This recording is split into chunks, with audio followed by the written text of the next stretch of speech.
따라해 보겠습니다. 최고의 순간에 찾아오는 위기. 요즘 우리는 최고의 순간에서 그 위기를 이겨내지 못하고 추락하는 대통령의 모습을 또다시 보게 되었습니다.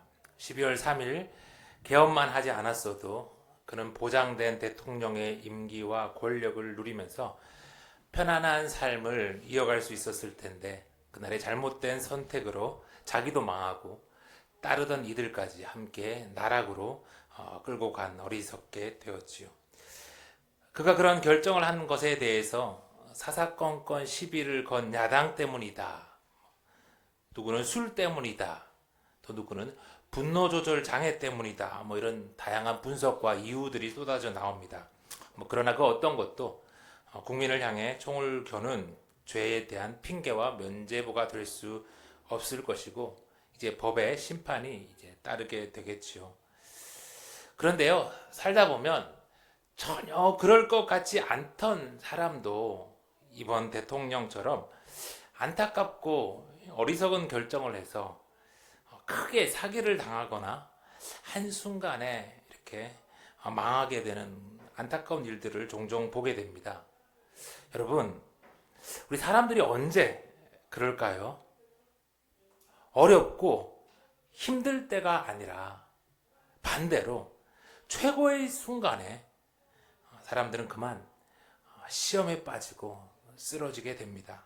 그래서 바울은요, 우리 고린도 교회 성도들한테 고린도전서 3장 12절, 그런즉 선줄로 생각하는 자는 넘어질까 조심하라 라고 당부하고 또 당부했지요.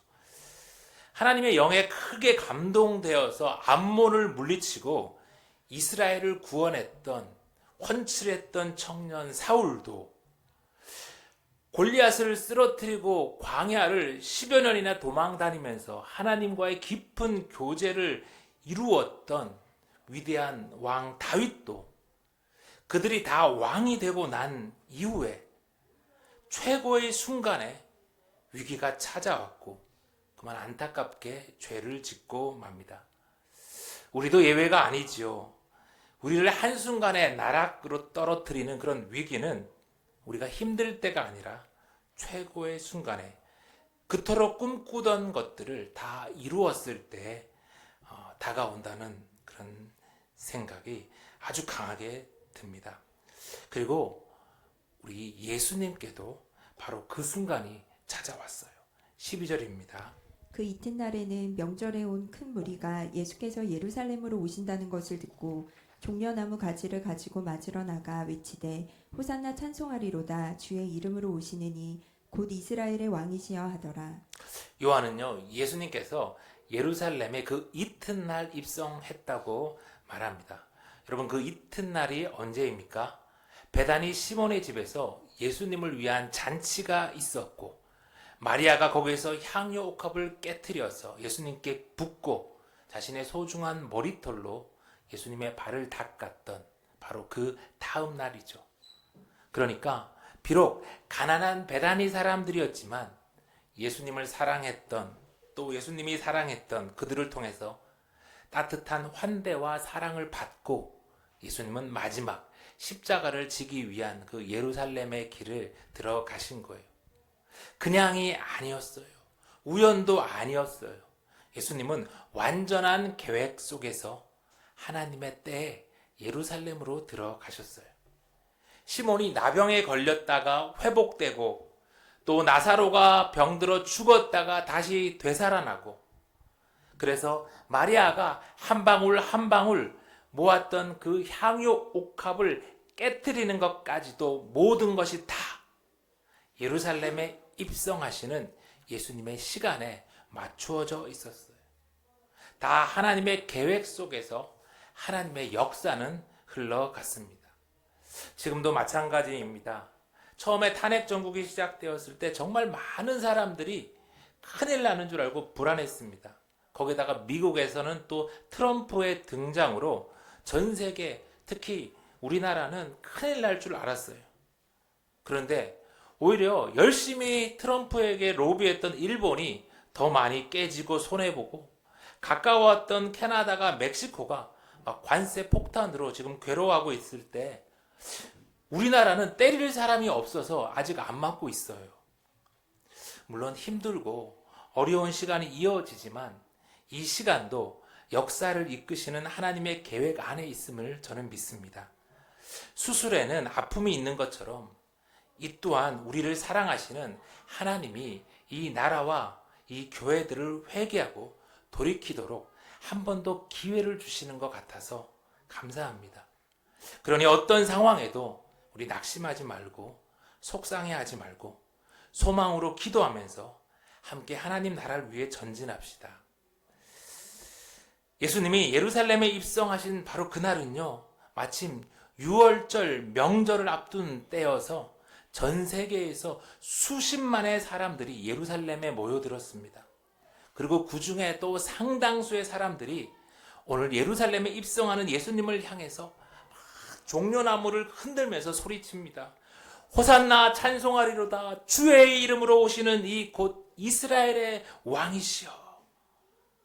3년간의 힘든 그 공생애를 마치고 드디어 예루살렘에 입성하시는 예수님, 그야말로 예수님 인생 최고의 순간이 아니었을까요? 그런데 여러분, 그 많은 사람들은 6월절 명절을 보내기 위해서 예루살렘에 왔는데 왜 오늘 예루살렘에 들어오는 예수님을 보고서 그리 소리치며 환호했을까요? 많은 기적을 행하시고 오병이어를 통해서 또 수많은 사람들을 먹이시는 것을 본 사람들은 예수님을 왕으로 삼으려 했습니다. 그런데 우리도 알다시피 예수님이 갑자기 사라져 버렸어요. 그래서 너무너무 아쉬웠는데 유력한 대권 후보 같은 예수님이 예루살렘에 다시 등장한 거예요. 그런데 그 사람들을 더욱더 열광시킨 것은 예수라는 사람이 죽은 지 나흘 된 나사로를 다시 살리고 그 나사로를 수십만 명이 모인 그 예루살렘에 앞세우며 들어오고 있었기 때문입니다. 호산나 외치는 그 백성들 사이로 예루살렘에 들어오신 예수님의 모습은 정말 장관이었을 거예요. 19절 볼게요. 바리새인들이 서로 말하되 볼지어다 너희 하는 일이 쓸데없다 보라 온 세상이 그를 따르는도다 하니라. 예수님을 죽이려고 했던 그 바리새인들조차도 그 예수님의 모습을 보고는 와, 놀라서 자기들의 계획이 다 수포로 돌아갔다라고 탄식할 정도였어요. 죽었다 되살아난 이 나사로와 함께 예루살렘에 당당히 입성하시는 이 날은 예수님 인생의 최고의 날이었죠. 거기다가 오늘 요한은요, 한 가지를 더 첨가해서 알려주고 있는데요. 20절입니다. 명절에 예배하러 올라온 사람 중에 헬라인 몇이 있는데 그들이 갈릴리 벳세다 사람 빌립에게 가서 청하여 이르되 선생이여 우리가 예수를 뵙고 오자 하나이다 하니. 유대인들뿐만 아니라 저 멀리 이방 헬라 사람들 중에서도 예수님 소문을 듣고 예수님을 뵙기를 원한 사람들이 생긴 거예요. 예수님에 대한 그 소문이 예루살렘과 유다와 저 헬라 땅까지 퍼지고 예수님이 아닌 예수님의 제자 빌립까지도 막 선생님이라고 부르면서 찾아온 얼마나 멋진 순간입니까?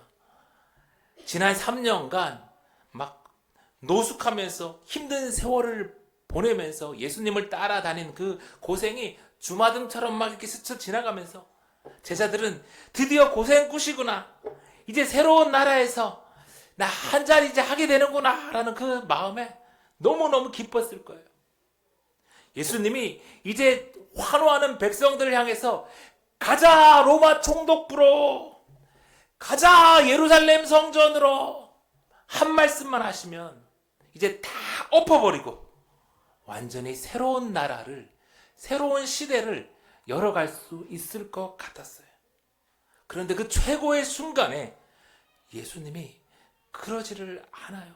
한 말씀만 하면 되는데 이스라엘의 왕이여 호산나 지금 우리를 좀 구원해 달라는 그 백성들의 소리를 다 들으시고도 예수님은 백성들의 기대와는 너무도 다른 모습을 보이십니다.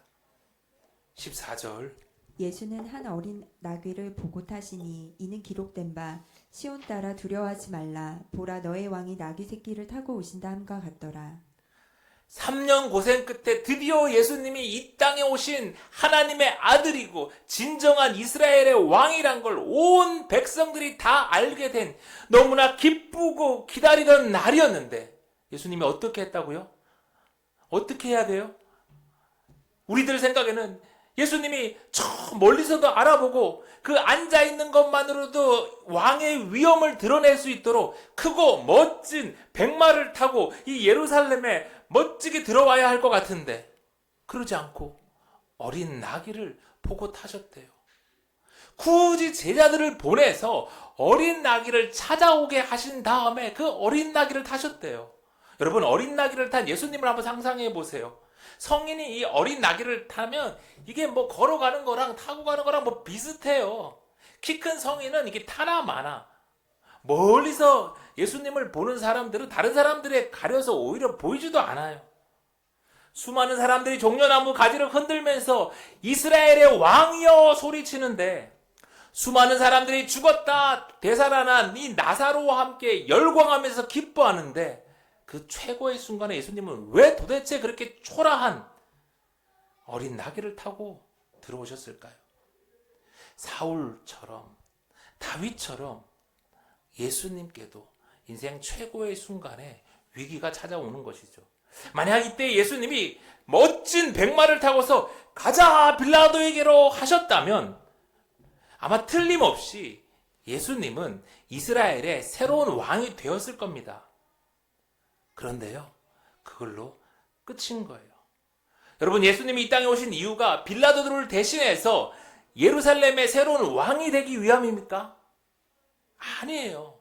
예수님은 이스라엘이라는 한 나라와 한 시대의 왕이 되기 위해서 이 땅에 오시고 예루살렘에 들어가시는 게 아니에요. 예수님은 이미 왕이셨어요. 그런데 그 예수님은 이스라엘뿐만 아니라 온 인류를 구원하기 위해서 한 시대뿐만 아니라 과거와 현재와 미래의 사람들까지 다 구원하기 위해서 이 땅에 오셨고 예루살렘에 들어가시는 거예요. 이미 왕이셨고 여전히 왕으로 힘과 능력이 있으신 우리 예수님의 목적지는 예루살렘 왕궁의 보좌가 아니라 골고다 십자가였어요. 그래서 예수님은 어린 나귀를 골라 타시고 예루살렘으로 들어가십니다. 그런데 여러분, 예수님은 어떻게 이 인생 최고의 순간에 그 찾아온 위기 앞에 넘어지지 않고 시험 들지 않고 끝까지 십자가의 길을 갈 수 있었을까요?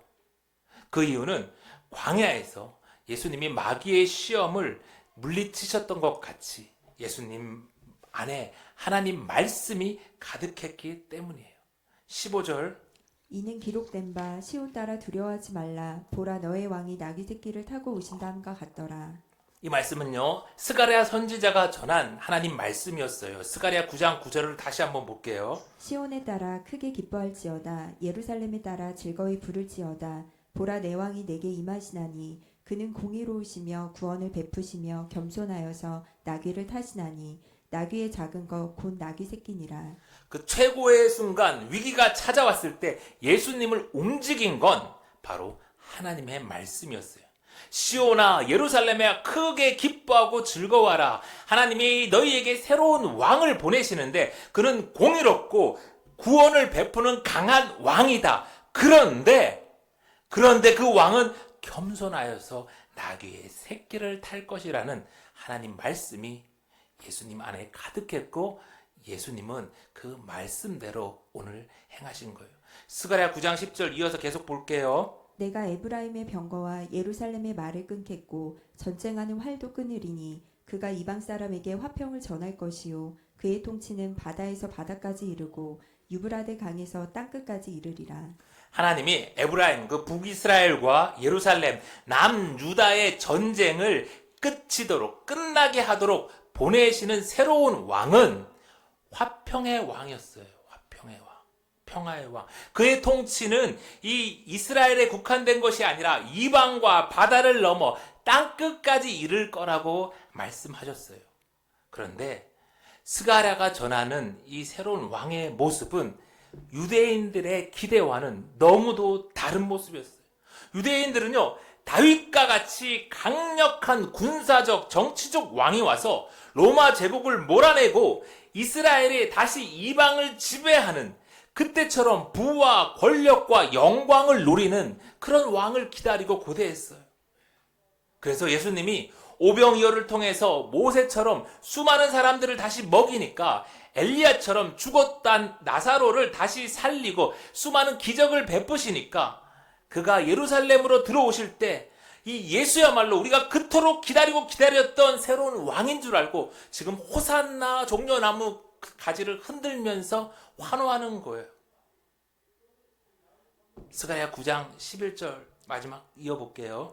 또 너로 말할진대 내 언약의 피로 말미암아 내가 내 갇힌 자들을 물 없는 구덩이에서 놓았나니. 그런데 예수님을 보내신 우리 아버지 하나님의 뜻은, 그리고 오늘 어린 나귀를 타고 예루살렘으로 들어오시는 우리 예수님의 생각은 들뜬 백성들을 통한 피해 숙청, 그런 혁명 같은 게 아니었어요. 죄와 사망의 구덩이에 갇혔던 백성들을 해방시키는 하나님의 계획은 전쟁을 통해 칼과 창을 통해서 상대방의 피를 흘리는 그런 방식이 아니라 언약의 피, 하나님이 보내신 화평의 왕, 새로운 왕 예수 그리스도가 십자가에서 흘리는 대속의 피를 통해 계획되었어요. 이 말씀이 예수님 안에 가득했고 최고의 순간, 위기가 찾아왔을 때 이 말씀으로 인해서 예수님은 흔들리지 않고 이 말씀에 따라 끝까지 내가 가야 할 십자가의 길을 가시는 거예요. 그런데 여러분, 오늘 예수님의 제자라는 교회는 어떻습니까? 오늘 교회는 예수님처럼 어린 나귀를 타고 가고 있습니까? 오늘 교회가 가는 길에 십자가가 있습니까? 예수님의 제자는 예수님이 가신 길을 따라가는 사람들입니다. 예수님이 어린 나귀를 타셨는데 제자들이 백마 타고 왕처럼 그렇게 행동한다면, 그들이 아무리 성경을 외우고 아무리 큰 소리로 할렐루야를 외쳐도 그들은 예수님의 제자가 아닙니다. 예수님의 제자는 칼과 활을 내려놓고 화평을 전하는 자, 남의 피가 아니라 자신의 피를 흘리는 사람들입니다.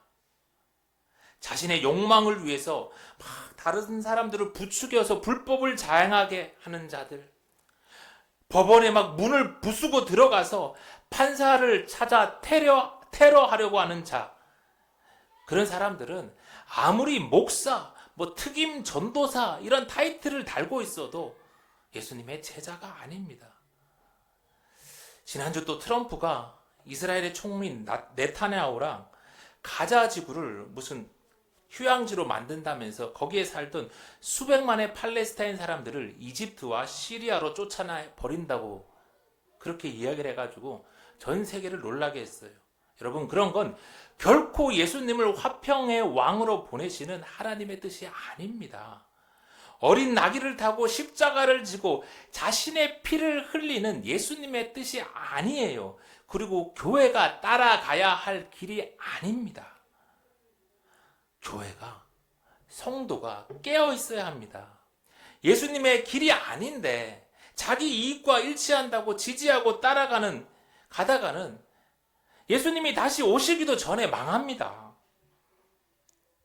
목사는 탈을 쓰고서 양을 삼키려는 늑대가 이 말세 때 얼마나 많은지 두려워요. 그런데 여러분, 사람들은 교회를 다니면서도 왜 그렇게 쉽게 속을까요? 교회를 다니지만 예수님처럼 그 안에 하나님의 말씀이 차 있는 것이 아니라 욕심이 차 있으니까. 예수님을 향해서 호산나 외치지만 예수님이 가는 길에는 관심이 없고 그저 예수님의 힘으로 다시 돈과 힘이 가득한 그런 삶을 원하니까요. 그러다 보니 그런 삶을 주겠다는 마귀의 거짓말에 너무나 쉽게 속아 넘어갑니다. 하나님 말씀이 없으면요, 텅 빈 우리의 속은 금세 우리의 욕망으로 차버립니다. 그러면 말씀이 아니라 눈이 이끄는 대로, 몸이 이끄는 대로 살아가게 되고요. 아무리 높은 위치에 있어도, 아무리 힘들게 올라갔어도 한순간에 그만 나락으로 떨어지고 말아요. 우리의 마음이 욕망이 아니라 하나님의 말씀으로 차 있도록, 우리의 삶이 욕망이 아니라 하나님의 말씀이 인도하도록 늘 깨어 있으십시오. 세상 사람들은 백마를 찾고 백마를 타려고 그렇게 애쓸 때 그들을 부러워하지 말고 예수님처럼 어린 나귀를 찾아서 탑시다. 크고 높은 말을 타다 떨어지면 크게 다치지만 어린 나귀를 타면 설령 떨어져도 별로 많이 안 다쳐요. 여러분, 백성들은요, 예수님을 잘 몰라서 종려나무 가지를 흔들고 새로운 왕이 왔다고 좋아할 수 있어요. 그럴 수 있어요. 그런데 3년이나 예수님과 함께 했던 제자들조차 그러면 안 됐어요. 16절, 제자들은 처음에 이 일을 깨닫지 못하였다가 예수께서 영광을 얻으신 후에야 이것이 예수께 대하여 기록된 것임과 사람들이 예수께 이같이 한 것임이 생각났더라. 여러분, 제자들이 왜 아무것도 모르는 백성들과 그래 똑같았습니까? 제자들 마음에 하나님 말씀이 아니라 예루살렘에 들어가서 한자리 할 그런 마음에 그 욕심이 가득 차 있었으니까. 가뜩이나 이제 예루살렘에서 한자리 할 기대에 그 욕심에 막 부풀어 있는데 종려나무 가지를 흔들고 호산나 외치는 백성들을 보면서 그만 그 분위기에 정신이 나가버린 거죠. 그러니까 예수님이 어린 나귀를 찾아오라, 어린 나귀를 타고 가시는 그런 이상한 모습을 하고 들어가시는데도 아무도 묻지도 않아요. 궁금해하지도 않아요. 백성들은 예수님을 다윗의 왕국을 재건해 줄 새로운 왕으로 기대하고 환호하고, 또 제자들은 그 옆에서 예수님 덕에 한자리 할 욕망에 정신 못 차리고, 그런 모습이 오늘 길을 잃고 세상 사람들에게 손가락질 받고 있는 교회의 모습이 아닙니까? 예수님의 제자라고 소리치지만 예수님의 뜻도 모르고 예수님이 가신 십자가의 길과 달리 저마다 자기 건물 세우기 바빴고 더 많은 돈과 더 많은 힘을 끌어모으기에 바빴던 우리 한국 교회, 그렇게 한 세대를 예수님과 다른 길로 가다가 그만 추락하고 말았어요. 여러분, 이제 교회는 어떻게 해야 합니까? 크리스텐덤, 더 이상 중세 교회와 교황처럼 돈과 힘을 갖고 싶은 그런 욕망을 다 내려놓고 이제라도 예수님이 가신 길을 따라가야 합니다. 예수님처럼 어린 나귀를 타고 예수님이 가셨던 그 십자가의 길을 따라가야 합니다. 24절, 내가 진실로 진실로 너희에게 이르노니 한 알의 밀이 땅에 떨어져 죽지 아니하면 한 알 그대로 있고 죽으면 많은 열매를 맺느니라. 진실로 진실로 정말로 교회가 다시 교회되려면 교회는 다시 예수님처럼 한 알의 밀이 되어서 땅에 떨어져 죽어야 합니다. 여러분, 수력 발전이 어떻게 전기를 만들죠? 높은 곳에서 낮은 곳으로 물이 떨어져서 그 낙차로 인해서 에너지가 생기고 거기서 전기가 발생하잖아요. 물의 낙차가 크면 클수록 많은 에너지가 생기잖아요. 예수님은 하늘 보좌에서부터 이 땅 끝까지 떨어지셨어요. 거기다가 죽기까지 떨어지셨어요. 그래서 수없이 많은 열매가 맺히는 거예요. 원자력 발전의 원리는 또 무엇입니까? 우라늄 같은 방사선 동위 원소가 핵분열할 때 핵분열로 우라늄의 존재가 변하니까 거기서 엄청난 에너지가 생기잖아요. 완전한 하나님이신 예수님이 인간이 되시니까 그 존재가 변하니까 하늘에서부터 이 땅까지 떨어지는 것도 충분한데 하나님이 인간으로까지 자신을 낮추시니까 수많은 열매가 맺히는 거예요. 여러분, 예수님의 제자가 되는 것은 예수님을 닮아가는 것, 예수님의 가신 길을 따라가는 것입니다. 내려가는 거예요. 존재가 변하는 거예요. 세상에서 왕노릇 하려고 발버둥 치는 게 아니라 왕 같은 제사장이면서도 어린 나귀를 찾아 타는 것, 낮은 곳으로 내려가 섬기는 것입니다. 그럴 때 그런 우리를 통해서도 열매가 맺혀요. 이제 말씀을 마칩니다. 예수님을 따라 어린 나귀를 타고 십자가로 가는 삶이 힘들고 속상할 수 있습니다.